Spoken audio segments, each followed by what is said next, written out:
Hello മക്കൾസ്, Babu സാറാണ്. എല്ലാവർക്കും പുതിയൊരു വീഡിയോയിലേക്ക് സ്വാഗതം. മക്കളെ, നമുക്ക് പഠിക്കാനുള്ള 9th സ്റ്റാൻഡേർഡിലെ ഏറ്റവും ഇമ്പോർട്ടൻ്റ് ആയ ചാപ്റ്ററിന്റെ സ്ക്രീനാണ് നിങ്ങൾ കാണുന്നത്. ഫുട്ബോൾ കെ ദിൽ കെ രാജ.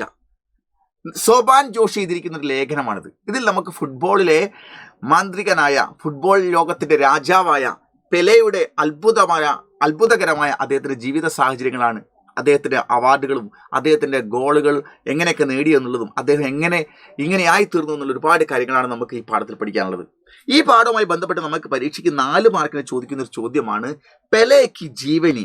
പെലെക്ക് ജീവനി എന്ന് പറഞ്ഞാൽ പെലെയുടെ ജീവനി എന്ന് പറഞ്ഞാൽ ജീവചരിത്രം എഴുതാനാണ്. ചെറുതായിട്ട് 4 മാർക്കിന് ചോദിക്കുന്ന ചോദ്യമാണ്. ഇത് ക്യാരക്ടർ സ്കെച്ച് അല്ല എന്ന് മനസ്സിലാക്കണേ, കഥാപാത്ര നിരൂപണമല്ല. പെലെയുടെ ജീവനി എഴുതാനാണ് പറയുന്നത്. എന്താണ് പെലെ എന്നുള്ളതിനെ കുറിച്ച് ഒരു ചെറു വിവരണം എഴുതാനാണ് പറയുന്നത്. അങ്ങനെ നമ്മളോട് ചോദിച്ചു കഴിഞ്ഞാൽ നമ്മൾ എഴുതേണ്ടത് ഇങ്ങനെയാണ്. പെലെ എന്ന് എഴുതിയതിനു ശേഷം നമ്മൾ ഹെഡിങ് എഴുതിയതിനു ശേഷം നോക്കൂ, ഫുട്ബോളിലെ ദിൽ കാ, മനസ്സിന്റെ, ഫുട്ബോൾ ഹൃദയത്തിന്റെ രാജാവായ പെലെയുടെ അദ്ദേഹത്തിന്റെ ജന്മം 23 അക്ടോബർ 23 നമ്മൾ പറയുക 23 1940 അദ്ദേഹം ജനിച്ചത്. ഫുട്ബോൾ രാജാവ് ജനിച്ചത് 1940. എവിടെയാണ്? Brazil may ഹുവാദ. അദ്ദേഹത്തിന്റെ ജന്മം എവിടെയാണ്? ബ്രസീലായിരുന്നു ഉണ്ടായത്, അല്ലേ? എന്നിട്ട് ഉൻക, അദ്ദേഹത്തിന്റെ പൂരാനാം, അദ്ദേഹത്തിന്റെ മുഴുവൻ പേരും എന്ന് പറയുന്നത് എന്താണ്? നോക്കൂ, എഡ്സൺ എറാന്തസ്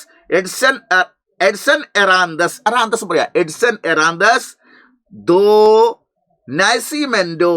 എഡ്സൺ എറാന്തസ് ദോ നൈസിമെന്റോ, അതായത് എഡ്സൺ എറാന്തസ് ദോ നൈസിമെന്റോ എന്നാണ് പെലെയുടെ മുഴുവൻ പേര്. എഡ്സൺ എറാന്തസ് ദോ നൈസിമെന്റോ, അതാണ് അദ്ദേഹത്തിന്റെ മുഴുവൻ പേര്. എന്നിട്ടോ പെലെ ബ്രസീലിയൻ വിശ്വകപ്പ് ചാമ്പ്യൻ ടീം കെ. പെലെ എങ്ങനെ ചെയ്തു? ആദ്യം എന്ത് ചെയ്തു? ബ്രസീലിയൻ വിശ്വകപ്പ്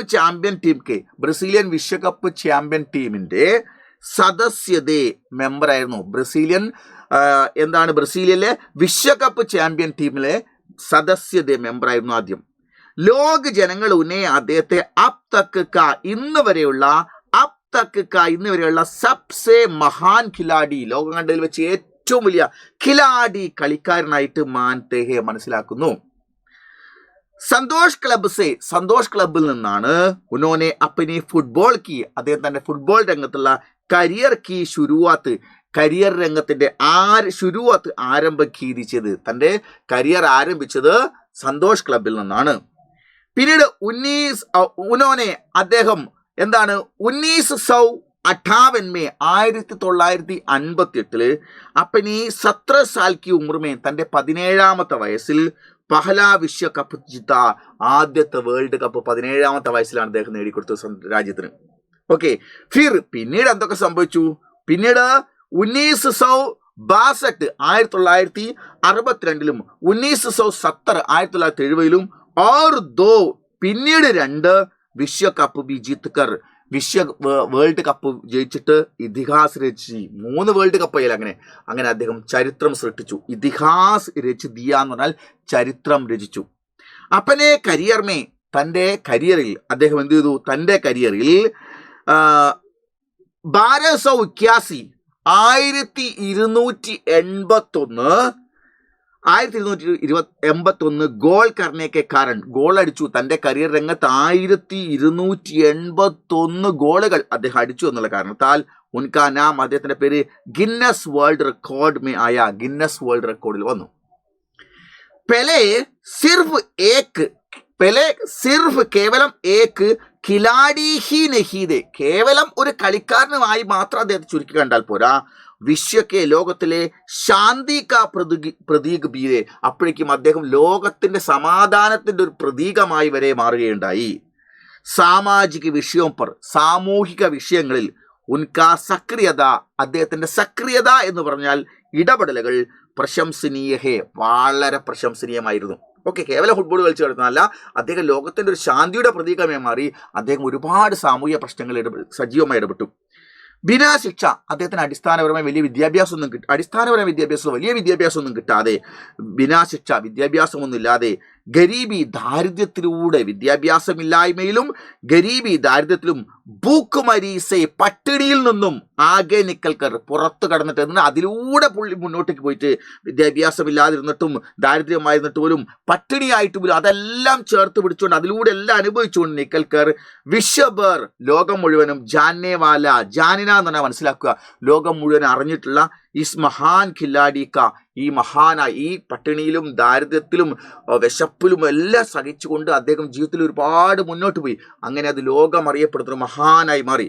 അദ്ദേഹത്തിന്റെ മൃത്യു, അദ്ദേഹത്തിന്റെ മരണം സംഭവിച്ചത് 29 ഡിസംബർ മാസം 29-ാം തീയതി 2022 അദ്ദേഹം മരണപ്പെട്ടത്.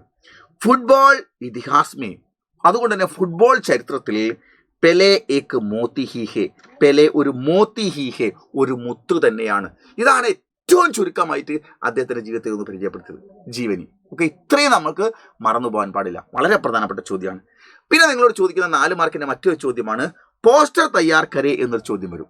പോസ്റ്റർ തയ്യാർ കരേ അങ്ങനെ ചോദിച്ചു കഴിഞ്ഞാൽ ഇങ്ങനെയാണ്: പെലേക്ക ജന്മദിൻ സമാരോഹമേ, പെലെയുടെ ജന്മദിന ആഘോഷത്തിന്റെ ഭാഗമായി സംബന്ധിത്, ആഘോഷവുമായി ബന്ധപ്പെട്ട് ഏക്ക് പോസ്റ്റർ തയ്യാർ കരേ, ഒരു പോസ്റ്റർ തയ്യാറാക്കാൻ വേണ്ടി ചോദിച്ചാൽ നമ്മൾ ഇങ്ങനെ എഴുതുക. നോക്കൂ മക്കളെ, ആ പോസ്റ്റർ 4 മാർക്കാണ്. ഒന്ന്, football Itihas K Moti, football ചരിത്രത്തിലെ മുത്ത് എന്നറിയപ്പെടുന്ന പെലേക്ക, പെലെയുടെ ജന്മദിന സമാരോഹ് എന്ന് പറഞ്ഞാൽ പരിപാടികൾ. ഓക്കെ, എന്താണ്? 23 അക്ടോബർ 2025, 2025 ഒക്ടോബർ മാസം 23-നാണ് അദ്ദേഹത്തിന്റെ ഡേറ്റിലാണ് നടത്തുന്നത്. സുബഹ് 11 ബജെ, രാവിലെ 11 മണിക്കാണ് തുടങ്ങുന്നത്.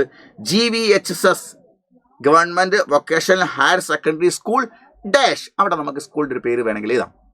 ആ സ്കൂളിൽ വെച്ചാണ് നടക്കുന്നത്.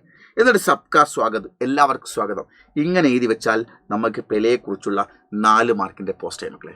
അപ്പോൾ ഈ 2 ക്വസ്റ്റ്യൻ ആൻസറുകളും ആഫ്റ്റർ എക്സാമിനേഷന് പരീക്ഷയ്ക്ക് പോകുമ്പോൾ നമ്മൾ ഒരു കാരണവശാലും പഠിക്കാതെ പോയി കൂടാ. ജീവനിയും നിങ്ങൾ പഠിക്കണം, ഇതും കൃത്യമായിട്ട് പഠിക്കണം. ഓക്കെ, അപ്പോൾ നമുക്ക് മറ്റൊരു വീഡിയോയിൽ കാണാം. ബൈ.